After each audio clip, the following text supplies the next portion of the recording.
ಎಲ್ಲರಿಗೂ ನಮಸ್ಕಾರ. ಜಯ ಅಡುಗೆಗೆ ಸ್ವಾಗತ. ಇವತ್ತು ನಾವು ಪಾಲಕ್ ಸೊಪ್ಪಿನ ಸಾರು ಮಾಡ್ತಾ ಇದ್ದೀವಿ. ನಾವಿಲ್ಲಿ 1 ಕಟ್ ಪಾಲಕ್ ಆಗೋಷ್ಟು ತಗೊಂಡಿದ್ದೀವಿ. ಈ ಥರ ಚಿಕ್ಕದಾಗಿ ಕಟ್ ಮಾಡ್ಕೊಬೇಕು. ಸೊ ಇವಾಗ ನೋಡ್ತಾ ಇದ್ದೀರಲ್ಲ, ಆ ಥರ ಕಟ್ ಮಾಡ್ಕೊಬೇಕು. ಕಟ್ ಮಾಡ್ಕೊಂಡಾದ್ಮೇಲೆ ಪಾಲಕಲ್ಲಿ ತುಂಬ ಮಣ್ಣಿರೋದ್ರಿಂದ ಅದನ್ನ ಒಂದು 5-6 ಸಲ ನೀರಲ್ಲಿ ಈ ಥರ ನೀಟಾಗಿ ತೊಳ್ಕೊಬೇಕು. ಆಮೇಲೆ ತೊಳ್ಕೊಂಡಾದ್ಮೇಲೆ ಇವಾಗ ಕುಕ್ಕರಿಗೆಲ್ಲ ರೆಡಿ ಮಾಡ್ಕೊಳ್ಳೋಣ. ಸೊ ಕುಕ್ಕರಿಗೆ ನಾವು ಇಲ್ಲಿ ಬೇಳೆ ತೊಗೊತಾ ಇದ್ದೀವಿ. 1 ಕಪ್ ಆಗೋಷ್ಟು ಬೇಳೆ ತೊಗೊಂಡು ಅದನ್ನ ನೀಟಾಗಿ ಈ ಥರ ಕ್ಲೀನ್ ಮಾಡ್ತಾ ಇದ್ದೀವಿ. ಆಮೇಲೆ ಇನ್ನೊಂದ್ಸಲಿ 3 ಟೊಮೆಟೊ ತೊಗೊಂಡಿದ್ದೀವಿ, 1 ಬೆಳ್ಳುಳ್ಳಿ ಮತ್ತು 1 ಈರುಳ್ಳಿ ತೊಗೊಂಡಿದ್ದೀವಿ. ಸೊ ಕುಕ್ಕರಿಗೆ ಇವಾಗ ತೊಳೆದಿರೋ ಪಾಲಕ್ ಹಾಕಬೇಕು. ಅದಾದಮೇಲೆ ಟೊಮೆಟೊ, ಈರುಳ್ಳಿ ಮತ್ತು ಬೆಳ್ಳುಳ್ಳಿನ ಹಾಕಬೇಕು. ಇದೆಲ್ಲ ಹಾಕಾದ್ಮೇಲೆ ಬೇಳೆ ತೊಳೆದಿರೋದಿರುತ್ತಲ್ಲ, ಆ ಬೇಳೆನ ಅದಕ್ಕೆ ಹಾಕಬೇಕು. ಸೊ ಬೇಳೆನೆಲ್ಲ ಈ ಥರ ಹಾಕಾದ್ಮೇಲೆ ಇವಾಗ 1 ಸ್ಪೂನ್ ಆಗೋಷ್ಟು ಎಣ್ಣೆ ಹಾಕೊಳ್ಳೋಣ. ಸೊ ಎಣ್ಣೆ ಆದಮೇಲೆ ಉಪ್ಪು ಹಾಕೊಳ್ಳೋಣ. ರುಚಿಗೆ ತಕ್ಕಷ್ಟು ಎಷ್ಟು ಬೇಕು ನೀವು ನೋಡಿಕೊಂಡು ಉಪ್ಪು ಹಾಕೊಳ್ಳಿ. ನಾನಿಲ್ಲಿ 2 ಸ್ಪೂನ್ ಆಗೋಷ್ಟು ಉಪ್ಪು ಹಾಕ್ಕೊತಾ ಇದ್ದೀನಿ. ಸೊ ಉಪ್ಪು ಹಾಕೊಂಡ್ಮೇಲೆ ಈ ಲೋಟದಲ್ಲಿ ನಾನು 1.5 ಲೋಟ ಆಗೋಷ್ಟು ನೀರು ಹಾಕ್ತಾ ಇದ್ದೀನಿ. ಸೊ ಅಲ್ಲಿ ಸೊಪ್ಪು ಎಲ್ಲ ಕುದ್ದಾದ್ಮೇಲೆ ಟೊಮೆಟೊ ಎಲ್ಲ ನೀರು ಬರುತ್ತೆ ಜಾಸ್ತಿ. ಸೊ ನೋಡ್ಕೊಂಡು ನೀರು ಹಾಕೊಳ್ಳಿ.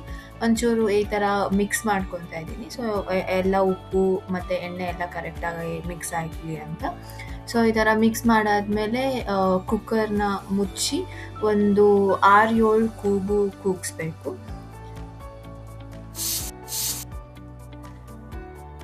ಇವಾಗ ನಾವು ಒಗ್ಗರಣೆಗೆ ರೆಡಿ ಮಾಡ್ಕೊಳ್ಳೋಣ. ಒಗ್ಗರಣೆಗೆ ಬಾಣಲಿಗೆ ಎಣ್ಣೆ ಹಾಕ್ತಾ ಇದ್ದೀನಿ, ಸಾಸಿವೆ ಹಾಕಿದ್ದೀನಿ. ಸಾಸಿವೆ ಆದಮೇಲೆ ಬೆಳ್ಳುಳ್ಳಿ ಮತ್ತು ಕರಿಬೇವನ್ನ ಹಾಕ್ತಾ ಇದ್ದೀನಿ. ಇವಾಗ ಬೆಳ್ಳುಳ್ಳಿ ಎಲ್ಲ ಒಂಚೂರು ಬ್ರೌನ್ ಆಗೋಷ್ಟು ಒಂಚೂರು ಫ್ರೈ ಮಾಡ್ಕೊಳ್ಳಿ. ಸೊ ಫ್ರೈ ಮಾಡ್ಕೊಂಡಾದ್ಮೇಲೆ ಕುಕ್ಕರಲ್ಲಿ ಏನು ಬೇಯಿಸ್ಕೊಂಡಿದ್ದೀವಿ ನಾವು ಅದನ್ನ ಒಗ್ಗರಣೆಗೆ ಹಾಕೋಣ.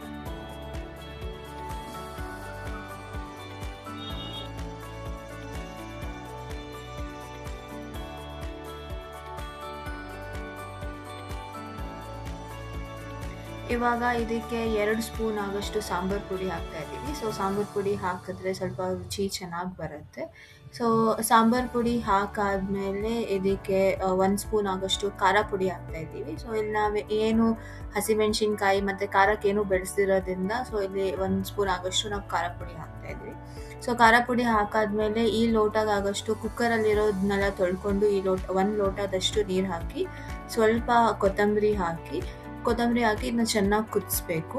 ಸೊ ಕುದಿಸಿ ಒಂದು ಕನ್ಸಿಸ್ಟೆನ್ಸಿ ಲೆವೆಲ್ ಬರಬೇಕು, ಅಂದರೆ ಸ್ವಲ್ಪ ಗಟ್ಟಿ ಬರಬೇಕು. ಇವಾಗ ನೀರಿನ ಅಂಶ ಜಾಸ್ತಿ ಇದೆಯಲ್ಲ, ಸೊ ಅದಕ್ಕೆ ಸ್ವಲ್ಪ ಜಾಸ್ತಿ ಕುದಿಸಿ ಅದು ಗಟ್ಟಿ ಆಗೋ ತನಕ ಮಾಡಿ.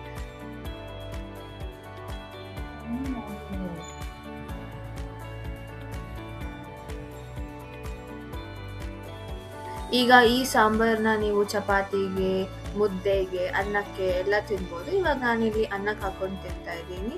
ಸಖತ್ ರುಚಿ ಬಂದಿದೆ. ನೀವು ಮನೇಲಿ ಮಾಡ್ಕೊಂಡು ಟ್ರೈ ಮಾಡಿ. ಹೆಲ್ದಿ ಫುಡ್ ತಿನ್ಬೋದು ನೀವು. ಆಮೇಲೆ ಈ ವಿಡಿಯೋ ಇಷ್ಟ ಆದಲ್ಲಿ ನಮ್ಮ ಚಾನಲ್ಗೆ ಲೈಕ್, ಸಬ್ಸ್ಕ್ರೈಬ್, ಶೇರ್ ಮಾಡಿ. ಧನ್ಯವಾದ.